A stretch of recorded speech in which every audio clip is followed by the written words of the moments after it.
अस्सलाम वालेकुम, मेरा नाम डॉक्टर वैसनवर है और फर्स्ट ईयर बायोलॉजी में हम डिस्कस कर रहे थे फर्न्स के बारे में। अब हमने बात करनी है लाइफ साइकिल ऑफ फर्न्स की। लाइफ साइकिल ऑफ फर्न्स के अंदर हम जिस प्लांट को डिस्कस कर रहे हैं उसका नाम एडियंटम है या जिसे ड्रायोटेरिस कहते हैं।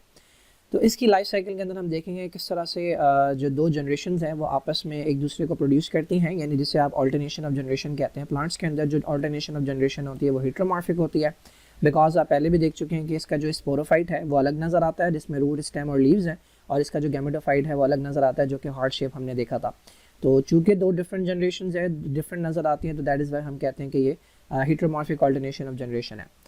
ये बात हम पहले इस्टेब्लिश कर चुके हैं कि इन दो जनरेशन्स के अंदर एक जनरेशन है स्पोरोफाइट और एक जनरेशन है गैमेटोफाइट। जो स्पोरोफाइटिक फेज़ है वो डोमिनेंट है, यानी ये मेन प्लांट होता है, ज़्यादातर वक्त नज़र आता है, ये बड़ा प्लांट होता है, जबकि जो इनका गैमेटोफाइट है वो रिड्यूस जनरेशन है, वो थोड़े से वक्त के लिए प्रोड्यूस होता है, साइज़ में छोटा होता है। तो पहले थोड़ा सा मैं ओवरव्यू दे दूँ। कहानी स्टार्ट होगी जब हमारे पास जो है वो मेन जनरेशन होगी जिसका नाम है स्पोरोफाइट। ठीक है, वैसे तो आप कहीं से भी स्टार्ट कर सकते हैं, बट मैं स्टार्ट कर रहा हूँ स्पोरोफाइट से। तो स्पोरोफाइट जो है वो डिप्लॉयड है। अब मैंने बताया था कि स्पोरोफाइट के अंदर कुछ ऐसे लीव्स होते हैं कि जिनके नीचे जो है ना वो स्पोरेंजियम होता है, तो ऐसे लीव्स कहलाते हैं स्पोरोफिल। ठीक है, तो आप इस तरह के ऐसे लीव को उठाकर देखें तो ये स्पोरोफिल भी कैसा होगा, ये स्पोरोफिल भी डिप्लॉयड होगा। स्पोरोफिल के अंडर साइड पर आपको कलेक्शन मिलेगा किसका, स्पोरेंजियम का। वो कलेक्शन क्या कहलाता है, वो कलेक्शन कहलाता है सोरस। तो सोरस भी डिप्लॉयड है। सोरस बेसिकली कलेक्शन है, तो उसमें से हमने क्या निकाल लिया, उसमें से हमने एक स्पोरेंजियम निकाल लिया। मैं बहुत डिटेल में बता रहा हूँ ताकि हर स्टेप जो है वो क्लियर हो जाए।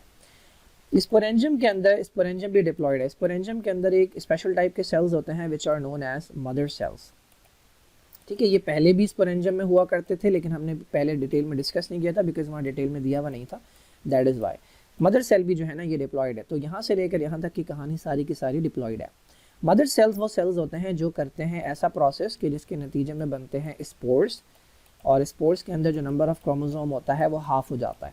वो कौन सा प्रोसेस है कि जिसके अंदर नंबर ऑफ क्रोमोसोम जो है वो पूरे से हाफ हो जाता है, वो प्रोसेस कहलाता है मियोसिस। तो प्लांट्स के अंदर जो मियोसिस होता है ना वो कब होता है, वो तब होता है जब उसके अंदर स्पोर्स बन रहे होते हैं। अब स्पोर्स बन गए, स्पोर्स हैं हैप्लॉइड। आपको पता है स्पोर एक सेल होता है, स्पोर मल्टीप्लाई होता है और बहुत सारे सेल्स से एक पूरी बॉडी बन जाती है, वो बॉडी कहलाती है गैमेटोफाइट। ठीक है, तो स्पोर से बनेगा गैमेटोफाइट। चूंकि सारे स्पोर एक ही तरह के हैं तो गैमेटोफाइट भी एक ही बनेगा। अभी जो गैमेटोफाइट है ये भी हैप्लॉइड है, स्पोर भी हैप्लॉइड था, स्पोर एक सेल था। गैमेटोफाइट के अंदर सपोज कर लें 1000 सेल हैं, ठीक है, तो ये 1000 सेल सारे के सारे हैप्लॉइड हैं। तो नंबर ऑफ क्रोमोसोम में चेंज नहीं हुआ, इसका मतलब यहाँ पर सारा माइटोसिस हुआ है। ठीक है, माइटोसिस हुआ है। गैमेटोफाइट जो है ना ये एक ही गैमेटोफाइट है, इसके ऊपर दोनों तरह के स्ट्रक्चर्स डेवलप होंगे, एंथ्रीडियम भी, ठीक है, और आर्किगोनियम भी। तो चूंकि एक ही गैमेटोफाइट पे दोनों चीज़ें डेवलप हो रही हैं तो ऐसा गैमेटोफाइट कहलाता है बाइसेक्सुअल, या ऐसा गैमेटोफाइट कहलाता है मोनोशियस। एंथ्रीडियम जो है ये प्रोड्यूस करेगा male gametes which are known as antherozoids. ठीक है, और जो आर्किगोनियम है वो प्रोड्यूस करेगा female gamete, single female gamete जो कि ओवम कहलाता है या एग कहलाता है। जो एंथ्रोजॉइड्स हैं ये फ्लैजिलेटेड होते हैं, इन्हें स्पर्म्स भी कहते हैं, और ये भी हैप्लॉइड है, ये भी हैप्लॉइड है, ये भी माइटोसिस से प्रोड्यूस हो रहे हैं। तो देखें प्लांट्स के अंदर जो गैमेट प्रोड्यूस हो रहे हैं वो माइटोसिस से हो रहे हैं, एनिमल के अंदर जो गैमेट्स प्रोड्यूस होते हैं वो मियोसिस से होते हैं। तो मियोसिस प्लांट्स के अंदर डिफरेंट टाइम पे होता है, एनिमल्स के अंदर डिफरेंट टाइम पे होता है। ये जो एंथ्रोजॉइड्स हैं जिन्हें हम स्पर्म्स कहते हैं ये मूव करके आएंगे, स्विम करके आएंगे किसके पास, एग के पास, और इन दोनों के फ्यूजन से बनेगा zygote which is also known as oospore। ठीक है, oospore ये होगा डिप्लॉयड। क्यों, क्योंकि आधे क्रोमोसोम स्पर्म से आए, आधे क्रोमोसोम ओवम से आए, तो ये इस oospore जो है ये डिप्लॉयड है। अब ये oospore जो है ना ये एक सेल है, ये मल्टीप्लाई होगा, बहुत सारे सेल्स बनेंगे, ठीक है, उसे आप एम्ब्रियो का नाम दे दें। ठीक है, ये भी डिप्लॉयड होगा। तो डिप्लॉयड से डिप्लॉयड यानी यहाँ पे कौन सी डिवीजन हुई है, यहाँ पे माइटोसिस हुआ है, और एम्ब्रियो जो है ना वो बड़ा होकर क्या बना देगा, दोबारा से स्पोरोफाइट बना देगा। तो एम्ब्रियो भी डिप्लॉयड है, ये भी डिप्लॉयड है, इसका मतलब हर जगह माइटोसिस हुआ है। पूरे लाइफ साइकिल के अंदर सिर्फ एक जगह ऐसी है जहाँ पर मियोसिस हुआ है, वो पॉइंट है कि जहाँ पर स्पोर फॉर्मेशन हुई है। सो दिस इज हाउ इनकी लाइफ साइकिल कंप्लीट होती है। दिस इज हाउ स्पोरोफाइट से गैमेटोफाइट बनता है और गैमेटोफाइट से स्पोरोफाइट बनता है। अब इसको जरा यहाँ पर देख लेते हैं। स्पोरोफाइट वो प्लांट है जो डिप्लॉयड है, हमें पता है इसके अंदर पूरे क्रोमोसोम है, इसके अंदर जो रूट्स हैं वो एडवेंटिशियस हैं। अच्छा, अब एडवेंटिशियस और टैप रूट में क्या फ़र्क होता है। टैप रूट जो होती है ना वो किसी एक पॉइंट से आती है, ठीक है, ये पॉइंट है, ठीक है, यहाँ से ये रूट निकल रही है, ठीक है, ये ये टैप रूट है, ये इस पॉइंट से अराइज हो रही है, ठीक है, दिस इज़ द पॉइंट, यहाँ से रूट निकल रही है, ये प्राइमरी रूट हो गई, फिर इससे सेकेंडरी ब्रांचेस निकल गई, फिर उनसे टर्शरी ब्रांच निकल गई, this is the tap root. जो एडवेंटिशियस रूट होती है ये एक स्टेम है, ठीक है, इससे यहाँ से निकल गई, यहाँ से निकल गई, यहाँ से मल्टीपल पॉइंट से जो रूट लाइक स्ट्रक्चर निकलते हैं वो एडवेंटिशियस रूट कहलाती है। अच्छा, इसके अलावा इसके अंदर अंडरग्राउंड स्टेम है जिसे राइजोम का नाम देते हैं, ठीक है, इसको आप नाम देते हैं राइजोम का, और कंपाउंड लीव्स इसके अंदर पाए जाते हैं। रिप्रोडक्शन जो है वो हैप्लॉइड स्पोर्स के जरिए होती है। मैंने आपको बताया कि मदर सेल होता है जो कि डिवाइड करता है मियोसिस से स्पोरेंजियम के अंदर, जिससे हैप्लॉइड सेल्स बनते हैं जिन्हें स्पोर्स का नाम देते हैं।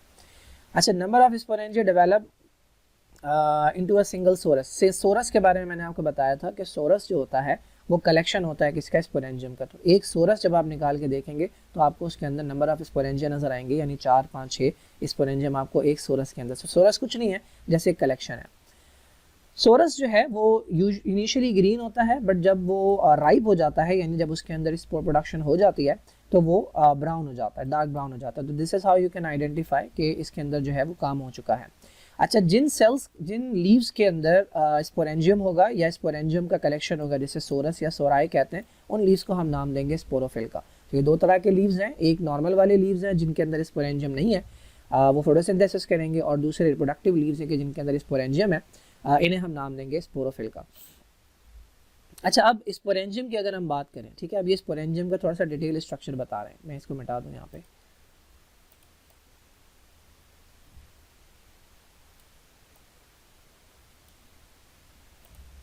हाँ, तो स्पोरेंजियम जो है उसका एक डिटेल स्ट्रक्चर है, ये डंडी है जिसे स्पोरेंजियोफोर कहते हैं, और इसके ऊपर ये आ गया स्पोरेंजियम, ठीक है।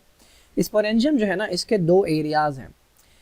ये जो कैप्सूल है पूरा, ये इसके दो एरियाज हैं। एक वो एरिया है कि जहाँ पर थिक सेल्स हैं, ठीक है, ये थिक सेल की लेयर है, ये कहलाती है एनुलस, और एक वो एरिया है कि जहाँ पर थिन सेल की लेयर है, ठीक है, ये कहलाता है स्टोमियम, ठीक है, ये थिन सेल की लेयर है और ये थिक सेल की लेयर है। तो एनुलस वो एरिया है कि जहाँ पर सेल्स जो हैं वो थिक है, जबकि स्टोमा जो है ना, या स्टोमियम जो है उसके सेल्स जो हैं वो थिन है। तो इसमें एक मदर सेल होगा, ठीक है, ये मदर सेल है, ये डिप्लॉइड है, ये जब डिवाइड करेगा तो इससे बनेंगे स्पोर्स जो कि हैप्लॉइड होंगे। एक मदर सेल से 4 स्पोर्स बनते हैं। जब स्पोर्स बन जाएंगे ना तो उनको बाहर आना है, तो ये जो स्पोरेंजियम है ये रप्चर होगा। अब ये कहाँ से रप्चर होगा, जहाँ पे थिक सेल है या जहाँ पे थिन सेल्स हैं? तो जहाँ पे थिन सेल्स होते हैं ये वहाँ से रप्चर होता है और यहाँ से स्पोर्स जो है वो बाहर आते हैं। तो ये कहानी जो है वो यहाँ पर बताई गई है। स्पोरेंजियम के अंदर मदर सेल होता है, मदर सेल डिवाइड करता है मियोसिस से और 4 हैप्लॉइड स्पोर बनाता है, और ये लिबरेट कहाँ से होंगे, स्टोमियम से, क्योंकि स्टोमियम के सेल्स क्या हैं, स्टोमियम के सेल्स थिन सेल्स हैं ना। स्पोर जहाँ पर भी गिरेगा वहाँ पर गैमेटोफाइट डेवलप होगा, जो कि किस शेप का है, इसके अंदर हार्ट शेप का है। ये जो गैमेटोफाइट है ये कहलाता है प्रोथैलस। तो प्रोथैलस जो है ये हार्ट शेप है और ये बाइसेक्सुअल है, क्योंकि इस एक प्रोथैलस के ऊपर दोनों तरह के स्ट्रक्चर डेवलप होते हैं, एंथ्रीडियम भी और आर्किगोनियम भी। इनका जो प्रोथैलस है यानी जो गैमेटोफाइट है वो इंडिपेंडेंट है, ठीक है, स्पोरोफाइट के ऊपर डिपेंडेंट नहीं है, जो कि आपने इनिशियली देखा था ब्रायोफाइट्स में। ऑटोट्रॉफिक है, यानी ये ग्रीन होता है, फोटोसिंथेसिस कर सकता है। हार्ट शेप है, डॉर्सोवेंट्रली फ्लैटेंड है, यानी जिस तरह से रिबन होती है ऊपर और नीचे से फ्लैट, बिल्कुल इसी तरह से फ्लैट है, और ये लाई करता है प्रोस्ट्रेट, जमीन पे बिछा हुआ होता है, ठीक है जी। मोनोशियस है, यानी एक ही के ऊपर एंथ्रीडियम और आर्किगोनियम दोनों डेवलप होता है। आर्किगोनियम का थोड़ा सा स्ट्रक्चर इस तरह का होता है, फ्लास्क शेप, ठीक है, इसके अंदर ये नेक होती है और ये वेंटर होता है, वेंटर के अंदर ओवम होता है। और जो हमारे पास एंथ्रीडियम है उसके अंदर प्रोड्यूस होते हैं क्या, उसके अंदर प्रोड्यूस होते हैं फ्लैजिलेटेड एंथ्रोजॉइड, जिन्हें आप स्पर्म्स का नाम भी देते हैं, ठीक है जी। अच्छा, जब ये एंथ्रोजॉइड जो है ना वो एंथ्रीडियम से निकलते हैं तो वो पहुंचते हैं किसके पास, आर्किगोनियम के पास। इन्हें पता कैसे लगता है कि भाई आर्किगोनियम कहाँ है? तो आर्किगोनियम जब मेच्योर हो जाता है ना तो इसकी नेक के अंदर जो सेल्स हैं, यहाँ पर जो सेल्स है ये रिलीज करते हैं एक केमिकल जिसका नाम है मैलिक एसिड। उस मैलिक एसिड के रिसेप्टर्स लगे हुए होते हैं स्पर्म के ऊपर, तो वो केमिकल को जो है वो डिटेक्ट करता हुआ आ रहा होता है इसके पास। तो ये मूवमेंट जिसके अंदर केमिकल के थ्रू मूवमेंट होती है वो कहलाती है कीमोटैक्टिक मूवमेंट। जब ये पहुंचता है यहाँ पे तो वहाँ पर क्या होता है, फर्टिलाइजेशन होती है, जिसके नतीजे में जाइगोट बनता है, which is known as oospore। ये जाइगोट डिप्लॉइड होता है, ये आगे जाकर एम्ब्रियो बनेगा और इससे फिर यंग स्पोरोफाइट डेवलप होगा।